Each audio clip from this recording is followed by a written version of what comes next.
So Andrew, start with the Okay. gods. Mhm. Yeah. Well, I was going to ask you, like, when you're in this kind of situation, when you're cornered, when you're Yeah, fucked, when there doesn't seem to be a way out, yeah. what do you do? Um, for me, I think you need to make offerings to the Scarlet Goddess. But people think I'm a little crazy when I talk like that, right? They think I'm some kind of religious freak, which I am. But I don't know. What do you do when you're in that situation? For me, I pray and I make offerings, All right. which is very old fashioned. Well, it's a good I think question. some of our rationalist friends would think I'm believe in fairy tales and things like that.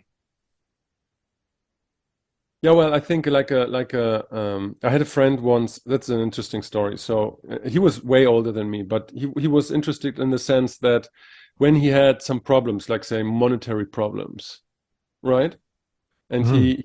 he would take the rest of his money, let's say $100, $150, and he would burn it. Yeah, that could work. You Uh, know? Just to this, not just to push yourself over the edge, to destroy the attachment to it, and just confront the chaos and the no, I because you can think like, oh no, I have $150, $200 left. It's like, oh shit, what do I do now? How do I what get do this? you? But he was like, no, I'm burning this. I'm here now. Uh, Yeah, it's life or death now. And this is like an act of, it's like it's a conversation with the universe. It's like either you take me now or you let me die. yeah. I mean, it depends how like courageous you are, I guess, and how willing you are to break out of your sort of habits of being, right? Because I think people's money situations are kind of they're a habit of being, right? We're Yeah, used to we're used to inhabiting a certain relationship to money, and for that to change, we have to change our way of being, our state of being, or yeah, not just do things in a very utilitarian way, but change our relationship to money, and like in a way money is a sort of a god, right? It's kind of like it gives and it takes, and it's never quite sure when it's coming and going, and some people seem to be blessed with enormous amounts of money, and they don't seem to do anything for that, they just have it. And then other people struggle really hard and try to get money, yeah, and then I think a lot of people are kind of like on this verge, on the edge of all the time, but they don't go over the edge because we do what we need to survive. So it's kind of like I don't know who's that author who wrote a book called Death on the Installment Plan. Um, Everybody being in debt, and I think it was he also wrote Journey to the End of the Night. You know this writer I'm talking about? no, Celine. You know Celine? no, They're the most grisly, dark books ever. And he had this book called Death on the Installment Plan about, how sort of people just live in constant debt and constant debt to something and constant anxiety and debt and struggle and um anyway, so I'm just wondering about that. I'm wondering about the energy of money I really and like I I'm this idea of money as a being, what you just mentioned, mhm. because it's like there's this element of, well, it's, it comes and goes as it wants. There's like a mechanism that is not yet really understood. Because, as you say, there are some people who are just blessed with this. And then there's the whole chunk of society that that follows a very strict ritual to Mhm. get, that 2,000, 3,000 euros a Yeah. month, whatever. Yeah, I think most people don't get above zero. That's the average person is just like at zero all the time. Yeah. Something like that. I remember reading. Uh-huh. And then there's other people who have savings and hold on to their money very tight-fistedly. Right? I don't think you should be tight-fisted about money in a sense. Well, maybe just because as in my youth, I was an artist and I played gigs and I was always playing music. And so when money came, it was like a blessing from heaven because if you get money for art, right, you're very happy. You have a gig and people come and they give you money and it's not that much or it's a big amount at one time and then it's all gone a week later because you party the next couple of weeks because you have a bit of money. Um, so it's always felt like when there's extra, it's always felt like a kind of a blessing, a mana that comes. Um, Yeah, but and then there's the pay. Then there's the paycheck, the weekly paycheck, which you get for the work you do to pay for for my kids, and so I have the paycheck thing, and then the stuff that we do is a kind of a it's an extra. I think Taleb has a good theory of money. It's like make very solid investments, get your paycheck, and then the rest of the time you gamble a lot. Yeah. Like 80% of us, you should have a solid investment of 80%, and then with the or 90% or whatever, and then with the 10%, this is the money you gamble, you you have high risk with a small percentage of your money, and then so I think that's an interesting theory. Yeah, he says something also in terms of, you have to have a fix, a job, like a proper job, and then you can be creative too on the other side. Yes, and you exactly. have like this kind of equilibrium.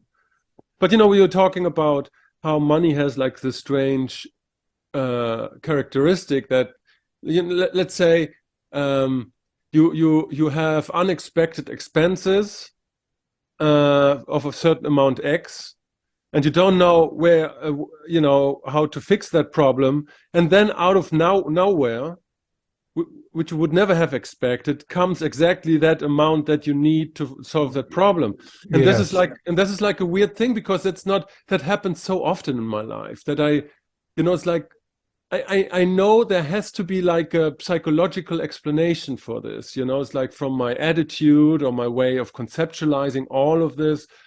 But on the other side, I think there's also like a mechanism inside of money, and I don't know, it's a complex system that kind of I didn't understand it properly. I think it's very interesting what you say because it sort of assumes that because you say you don't know, it means a lot of our relationship to money is extremely unconscious. We don't really know, right? Yeah. Why we have this particular relationship. It could be like our upbringing and our attitude and and that kind of thing. Like we could overvalue money or something like some people overvalue money and just chase after it a lot, and then other people like me when I was a young artist, I just sort of had contempt for it and care. Yeah. And then when I had a family, I was like, okay, I have to figure this shit out and pay my bills and get everything in order. But my tendency is a bit cavalier, and so I think the same thing happens to me.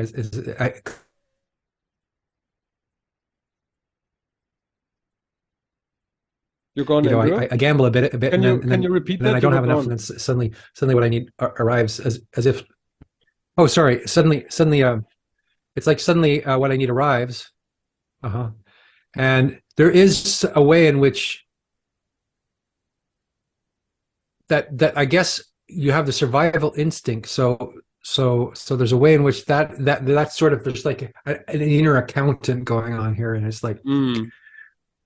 It's the survival instinct, but it feels like in the unconscious mind, it feels like sometimes, oh, you're about to fall off a cliff, Yeah. But I guess you have to become more conscious of money as you grow older and have more complex responsibilities. Like I came to Europe with 100 euros in my pocket and no nationality, just like as a young person, everything was a big gamble, right?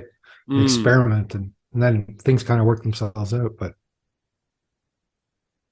You know what? I had like yesterday this interesting conversation about patterns that we exhibit. And the conversation started about a guy or a family father who had, who always was coming, like falling into these traps, into these kind of weird behaviors where something something weird was happening.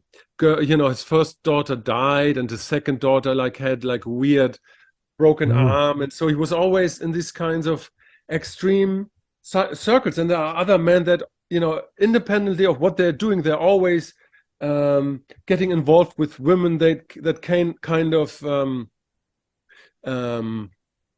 that kind what's the word? Oh shit, man. That kind of exploit them, right? So Mhm, it's mhm. like it's an unconscious pattern, and it's like, okay, you can do therapy, you can do psychedelics to get out of that circle. But I was saying in this conversation, yeah, we are all kind of embedded in these unconscious cycles of behaviors, and most Yeah, of this, like 90, 95, or even if you take slaughter, like 99 of our behaviors is subconscious, the processing.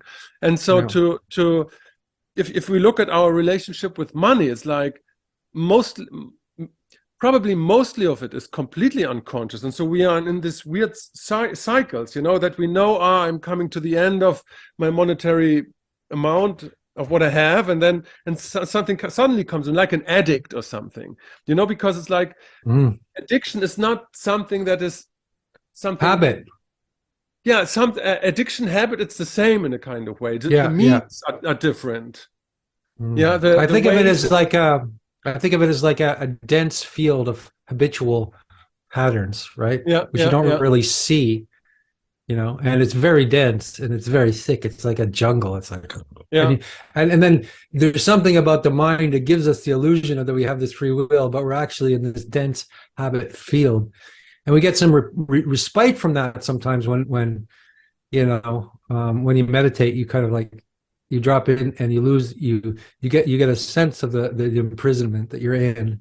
You yeah, yeah, notice all of the you notice how you're trapped in this field, and then you see sort of little cracks in the it's little glitches in the matrix, yeah, so to yeah, yeah. speak. But yeah, but I guess money would be the same thing. It's like you're trapped in your own patterns of resources, you know. Resource And, allocation, yes. Mm. yeah, you're trapped in a certain pattern and mentality in relation to resources, and then suddenly, something opens up, and something there's new energy in the thing, and then it shuts down again, and then you have so it's like you can think of money in this very meditative way, Yeah.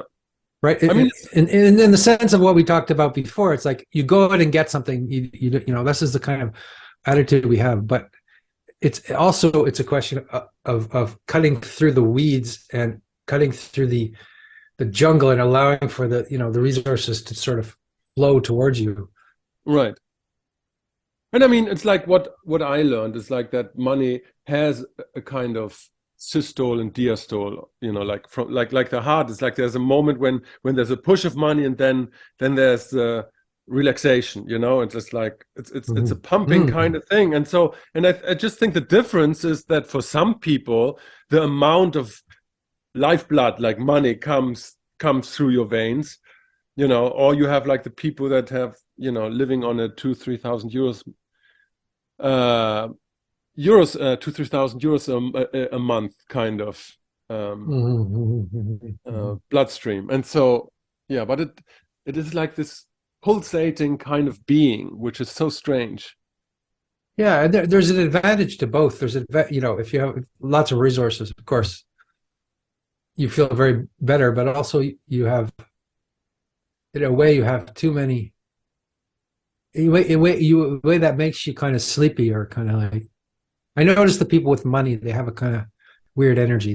They're like asleep or something. And then people who are poor are just suffering all the time, right? Yeah, So there's a sweet spot where you're not overly concerned, I think, and you have what you need, but yeah, and then you have something for extra to do things with, and then you feel pretty good. But the people who are often the people who really suffer in this terrible way are people who are just like have inherited a lot of money. I know people who've inherited. I know the guy near me who has enormous amounts of money from his father who committed suicide, and I can tell he's overweight. He's got this burden of Yeah, he's got this burden on him because the money comes from somewhere, right? It doesn't come from nowhere. yeah. So it's not a neutral thing. And everybody's fascinated by it. It's like the Jeff Bezos was just here in Palma with his, I think it's the second biggest yacht on this fucking planet. It's like Yeah, it's an enormous kind of yacht. And so and everybody, oh, Jeff Bezos is here. Yeah, it's like, it's like in reverence. But the man is yeah. like it's like there's no He's just a guy.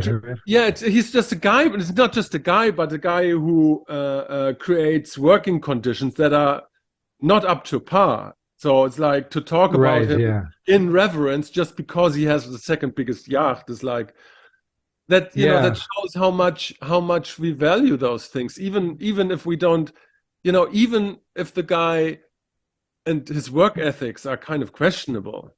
Oh, that's Yeah. Jeff Bezos. That's his yacht, and everybody's talking about this. It's crazy. Yeah, well, there's the human being, and then there's the position that he has, right? It's like Yeah, I remember like thinking about that in terms of like the president. If a president or of a country comes by, even if you think this guy's a total schmuck, he's the president. So there's he holds this position yeah, of intense power, and it yeah, has almost nothing to do with the person. It's just the chair that he's in, or the so Jeff Bezos, who knows what he's like as a person, but he's obviously at the nexus of this enormous monstrosity of commerce. So the power, he's almost like a demigod, right? yeah. You know what I What, find interesting? So the idea, sorry, Andrew. So the idea. I mean, we still have this kind of individualistic worldview where we say, okay, the individual is kind of the center, and the self-autonomous center of society. And the society is comprised out of individuals. That's like kind of Mhm. the modernist kind of view, and especially Yeah, if you have monetary problems or whatever, you always fall back. Oh shit, that's my problem, right? I yeah. have to solve this. But in reality, it's like there's this theory that maybe humans or you and me, we are literally at the margins. And what actually happens that there is society which is an autopoietic, autonomous, living being in a kind of sense that does what it wants.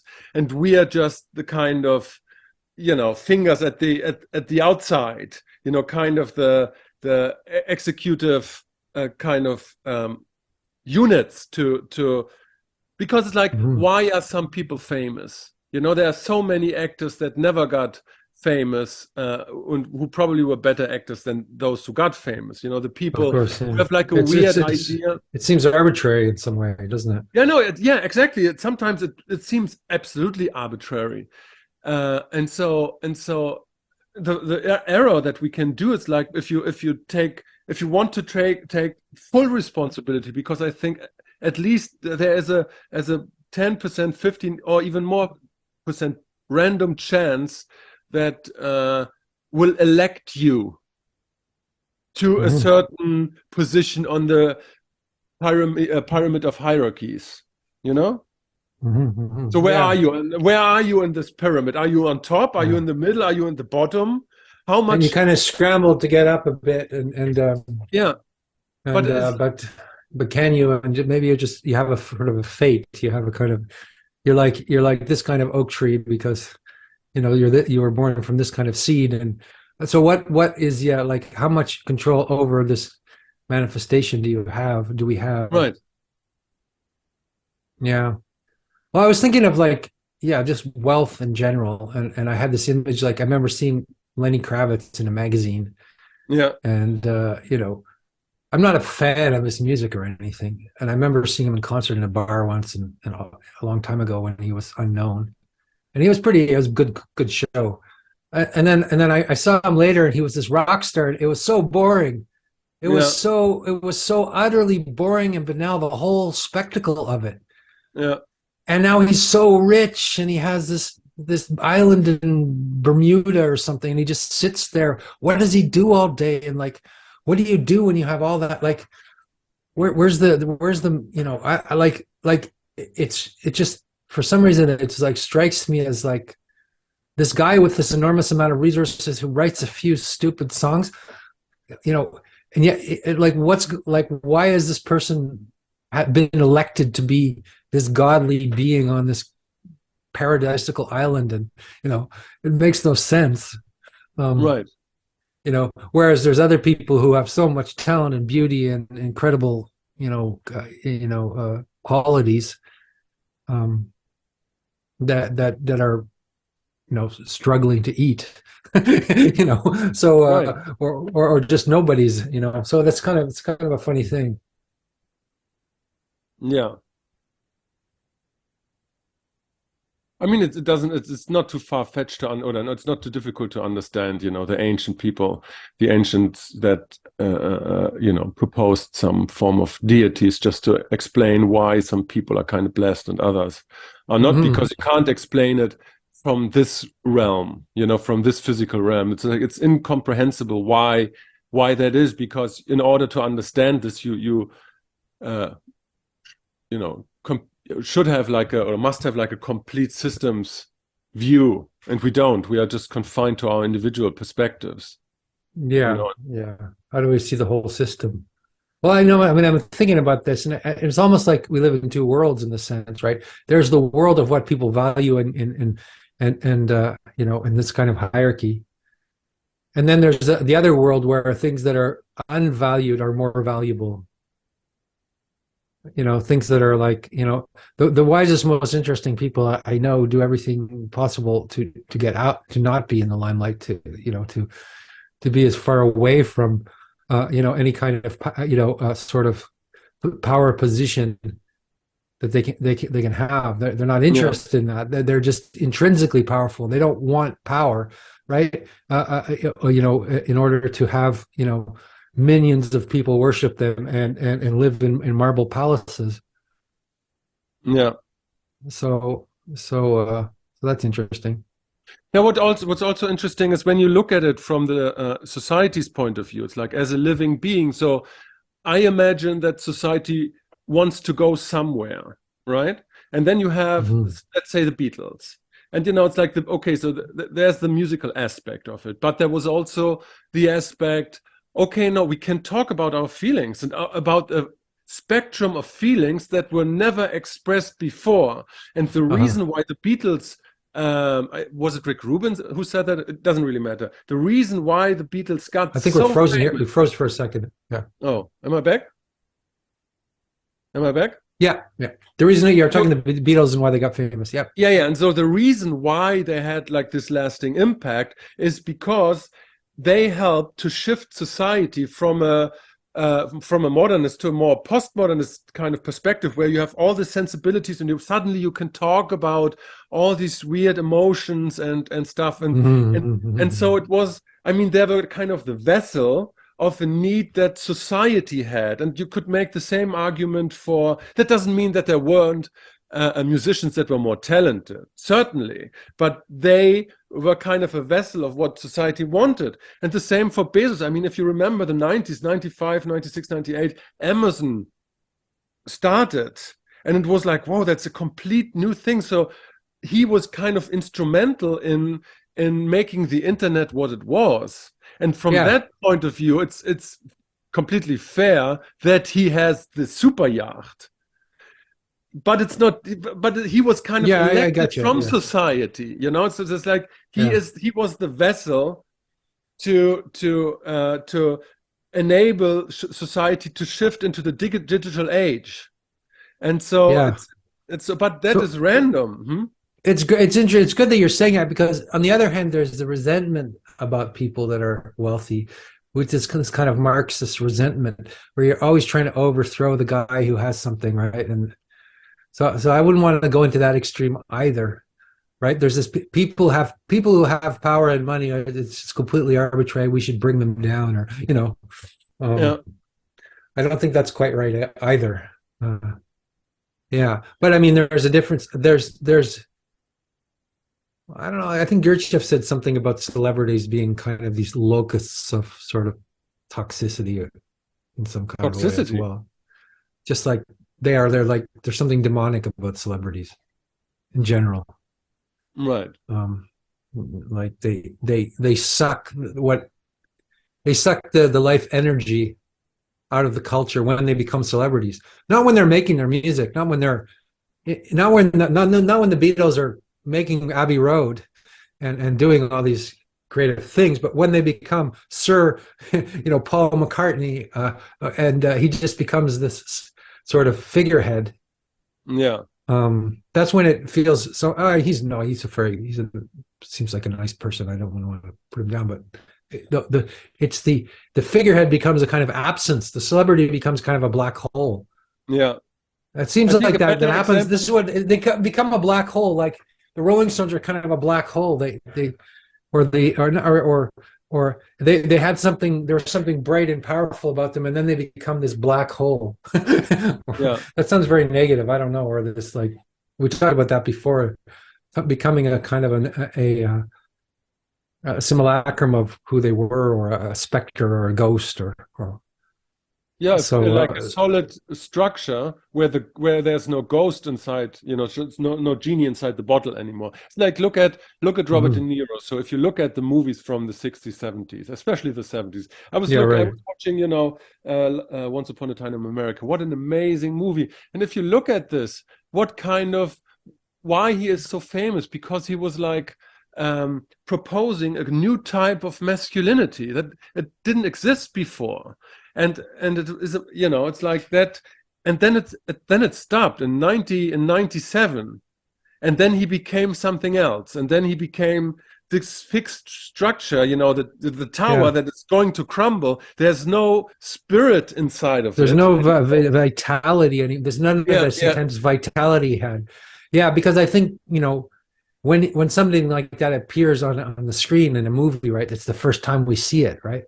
So right. that's powerful. Like, the early movie stars have that quality, right? As soon as, like, I think if you go back further and further into Hollywood and go to the earlier movie stars, the further back you get, the more archetypal and powerful they are, and the more we move into the present, the more movie stars are just kind of mostly banal, right?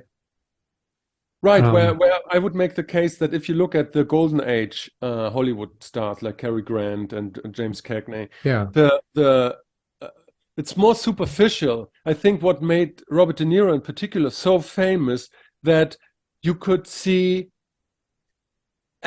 absolutely deep inside the character without him doing much. So he was like Mhm. completely transparent, and so you would see whole backstories in the kind of mimic that he had, and it's like Hmm. he would endow this character that he plays with life, and Cagney couldn't do this, or Clark Gable. Oh, well, maybe It was those guys were formal, right? And so they're it's like the different. It's very formal. yeah, It's a yeah, formal structure. The early stuff. It's formal archetypal structure. And then when the society is going through the '70s in Vietnam and breaking down, then this new kind of like monster appears. yeah, yeah. And in a way, that those films with De Niro, and I guess if you go even further back to oh, I Brando. forget the guy. I give you go a little. If you go to some of the movies in the '70s, which You mean this kind Brando? of, no, yeah, Brando is powerful. I was thinking of this filmmaker who made these like hyper realistic, kind of super realistic, neurotic films about the working class. I can't remember his name. Um, in the '70s and '80s. But yeah, well, obviously Marlon Brando was powerful, but yeah, I think the monstrosity comes out. So first you have this Yeah, clean kind of image yeah, that Hollywood tries to project, and yeah. then the real creative stuff comes out, and you have this sort of the breakdown, and then it gets all fake again, right? It gets super fake with superhero movies, and it just gets extremely fake, and then that breaks down, and there's a new real that emerges, or something like that. It's like it moves between minus and the positive and the negative all the time. It moves between sort of reified structures of sort of two-dimensional archetypes, and then that breaks down, and then you have some powerful energy comes into the system. I think, like, if you look at the scaling, I think the same laws apply to every man, every woman, and every Mm-hmm. man. It's like Sure. where, I mean, um, because if you look at it from the side, so can somebody like the Beatles or Robert De Niro, Jeff Bezos, be like a vessel for societal need, right? And so the question is, how much can we do it? You know, how much can we tweak our own life in order to? And so you have this German sociologist who calls Hartmut Rosa, who talks a lot about resonance, right? And that you kind of have to follow, so that this bubbles, this fields of resonance. And so imagine you have different activities the day over. Let's say you have like 3 or 4 businesses running at the same time, and you put the same amount of energy and in it, but you will notice that there are some fields where it's easier to create a field of resonance with society, right? And then other are going dry very soon. And so he suggests that that these fields of resonance are indicators of being connected and well attuned to society. It's basically the same thing with what's his name, Jordan Peterson, because for a moment he was very well connected and resonated with society because he tweaked his character in a way that kind of superseded what he was doing in the university before, right? And so there was like clicking. And I think what we can do is like to look at our life and to see, okay, where are these fields of resonance? Because in a way, I think if you translate that into money, to go back to our first topic, I think the more you are connecting and resonating with society as a whole, the more money is coming in. And I mean in a kind of way. Would you want to be resonating with society as a whole? that could be something kind of terrible. Yeah, but you know what I mean. It's like this. There's a scaling. You know, you don't connect. If you're connecting with society as a whole, then you are like the Beatles, right? It's yeah. So, but you can scale it down and say, okay, for a subculture or whatever. But the principle stays the same. And so you have to see like where is your place in this world, and there's a simple way to do it just by looking where these fields of resonance kind of appear out of nowhere without you doing that much, you know? Yeah, for sure.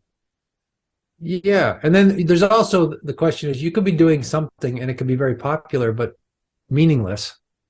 And then you could be doing something that's not that popular that has much more meaning for you. And so it's a denser field of resonance. Yeah. But it doesn't have this charismatic, grab that pulls people in. So maybe you vacillate back and forth between. I mean, at least I do, and I feel like some of the things I do, are not destined to be popular, and then other, or to gain resources. Other things that are just for the sheer joy of it, and other things I do have some sort of commercial potential, but then I have this resistance to the commercial potential because I'm afraid it's going to swallow me up like a monster. Yeah. Does that make sense? Of course. I mean, I had this discussion yesterday. So the issue is like I've written 10 books, and I put so much energy into this, conceptually, time-wise, emotionally, and I still think, I think they're good books. I mean, it's like it's like I'm kind of proud, but like that they didn't resonate. And then you do something else. Then you start like with a podcast.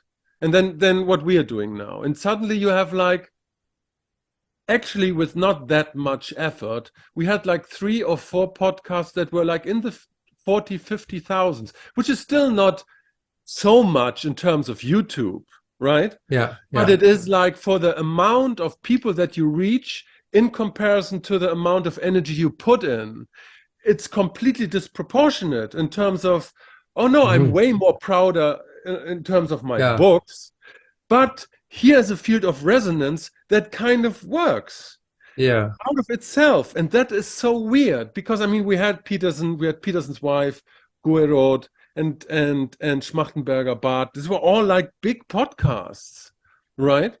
Yeah. And so even if you look at that, you could see, oh no, there's still air. you could still, it's not that difficult to imagine being by 100,000 a video. We will go there, we will get there, you know, and we Yeah. can see it, but I can never see, oh, I'm selling 10,000 of my books.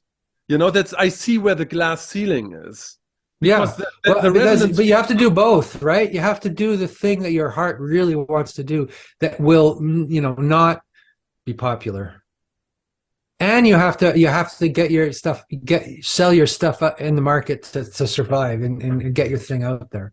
I think you Yeah, have to do both. yeah, I think we have to do both. That's very, you know, it's important to do the thing that is unpopular, and it's important to also communicate with the world. So that's a fine line. That's a razor's edge. That's a tricky game, it seems to me. yeah, especially, I mean, like in terms of books, you know this because you're also a writer. It's like writing, it helps you not only to create your worldview according to your, you know, your images and conceptions, but also it shapes like kind of character, because if you commit to a book project, it's like, okay, these are easily 2 years where you have to refine every sentence, every paragraph, every chapter, the whole thing. Yeah. And it's like, that's arduous work, and that this is like the substructure of the thing. But again, it's like, But it's it's not a waste because you did the work, no, and no, no, no.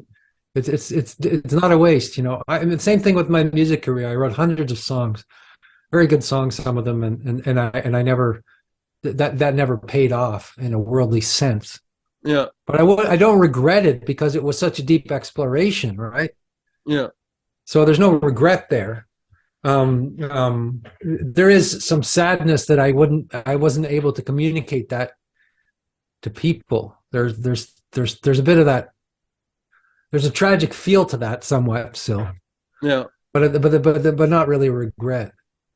Um, yeah, and I would say that yeah, I don't know, like this is a good conversation. I think it's like, okay, there's these two things we do. One is the thing we do because we have to do it. It's just like there's a hellhound on your trail, as Robert Johnson said, you know, and you got to express this thing, and you got to do this thing, you got to make this thing, right? It Yeah, doesn't matter what people think at all. You just got to get it out there. You're trying to communicate, but you're speaking to God pretty much. I mean, whether you believe in God or not, right? right.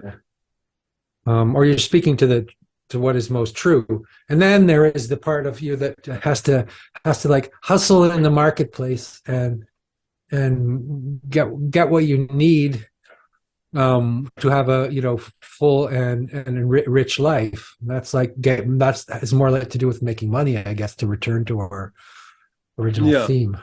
yeah.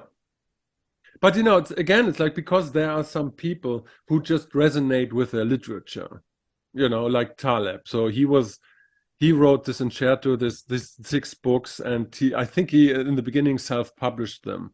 And I mean, he hit a sweet spot there, you know, Yeah, and you never know where this sweet spot, this field yeah. of resonance is. You know, I never expected that. I mean, because like when I was starting out with podcasting like 6 years ago with Lateral Conversations, I sucked so bad. I sucked so much. Really, it was embarrassing. Well, you do at the beginning, don't you? At any Yeah, endeavor, yeah, right? but it worked.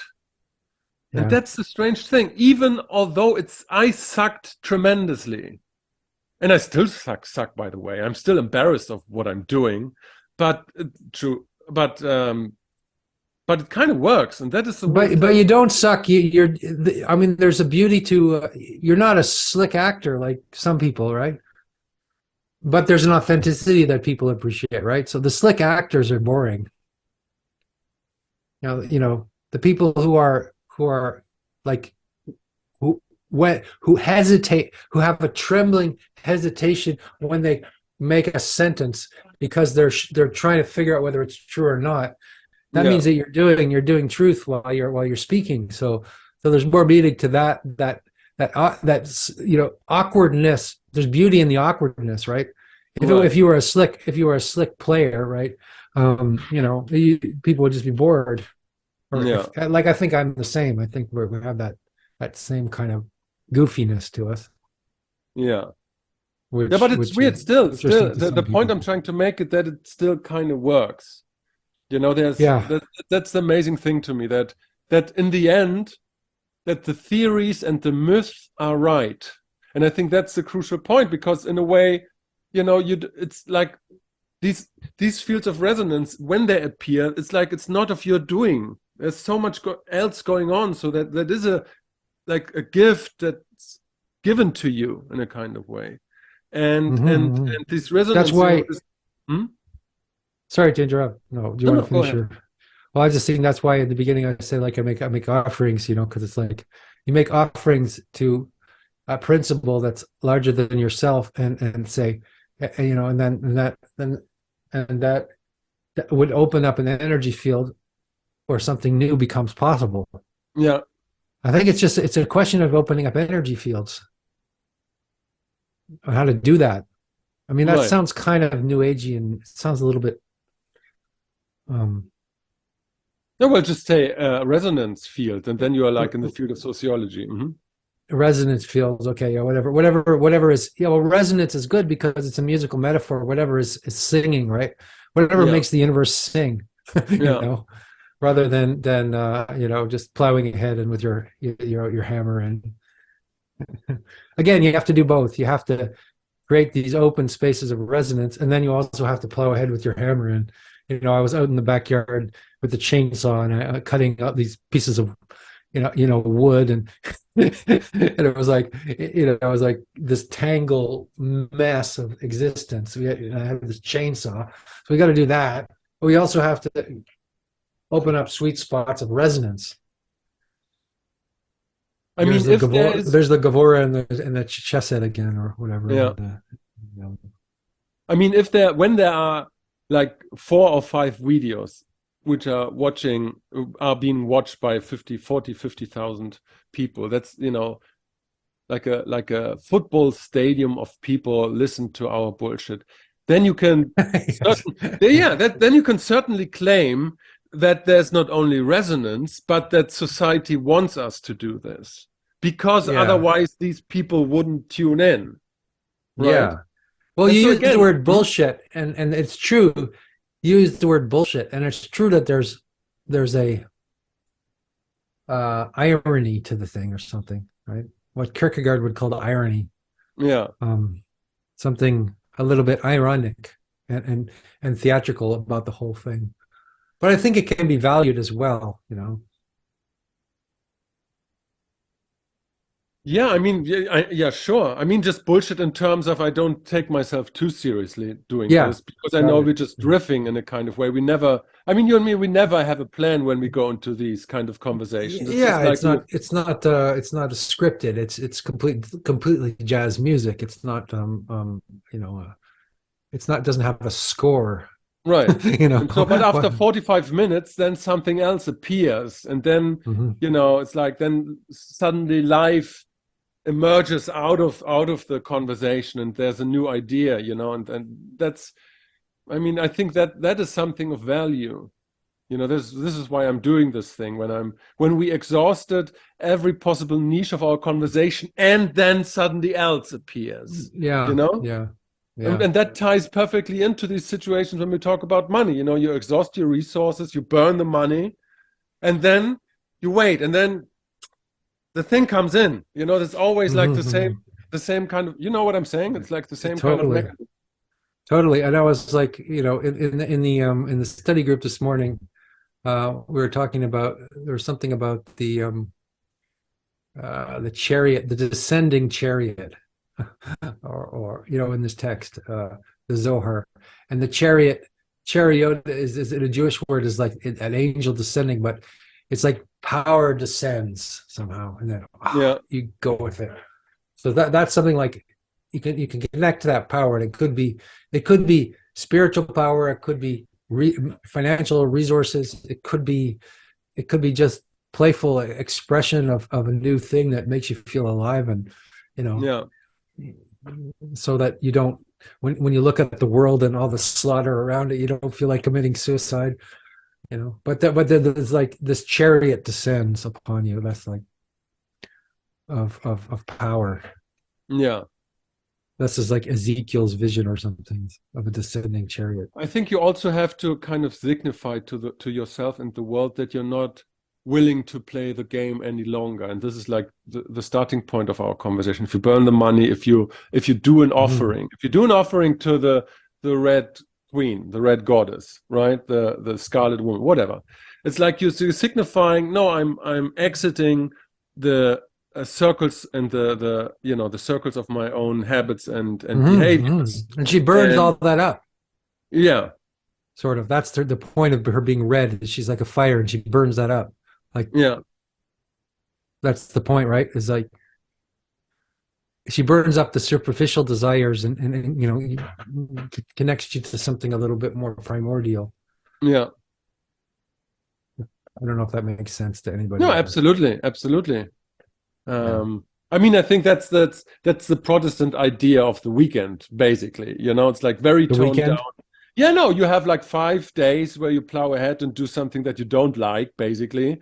I mean, I'm talking Yeah. industrialization, so then Thaddeus Russell writes a lot about the invention of the weekend, so because the weekend was as it is invented, to increase productivity during the week, and so it is a capitalist idea, basically, but it is still Protestant because it bases Well, off, how's it different than a Sabbath or whatever?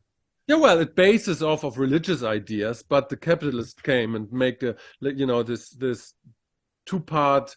They split the week in two parts: the weekdays and then the weekend. But the Yeah. weekend is also a way to step out of the daily routines, and then you get drunk, you party hard, you do whatever, and then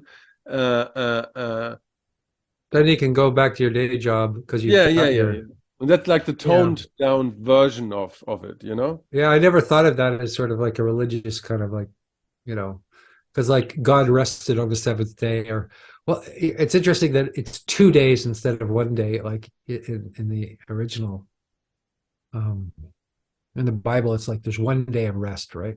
Yeah. God, it's like the rest is the generative rest where you stop and then, but stop creating and just be. I mean, it's a quite different topic, but this book from Thaddeus Russell, he's like, you have to imagine that the idea of an 8-hour work week, a day, that is, it's like, sure, we plowed the fields and everything, but you had to educate the people to show up in the factories, and Yeah. that didn't work in the beginning, so Mm. because the people didn't come or That's were why just there were plain drunk. revolutions and yeah. Yeah, and so we're plain drunk, and so because like nobody wants to work in the mines, or in the factories, and so you had to motivate the people to comply to the new societal rules of industrialization, Your and religion, yeah, and that's very interesting, because we take this for granted, but it was actually a very complicated process But and that's still there, this work week, but also it seems like that's kind of, I don't know, I don't have a 9 to 5 work week. I don't know about you, but maybe more and more people are finding different ways to work. It's just not so so mechanical. Yeah. I don't know. But yeah, so your work, you work for your bread. Um and then God will shower upon you, blessings, and then so you can go back to the factory and go underground and dig at the mines and mhm. Yeah. What a weird What thing. happens? What happens when all of those sort of myths are sort of falling apart, or kind of like The what? are a bit? All these myths are sort of shattering right at the moment, and Mm, people don't really know why they're doing what they're doing. That's the sense I get. yeah. Mm. But that moves us into a whole different territory of discussion. I think we got it, Andrew. Yeah, good.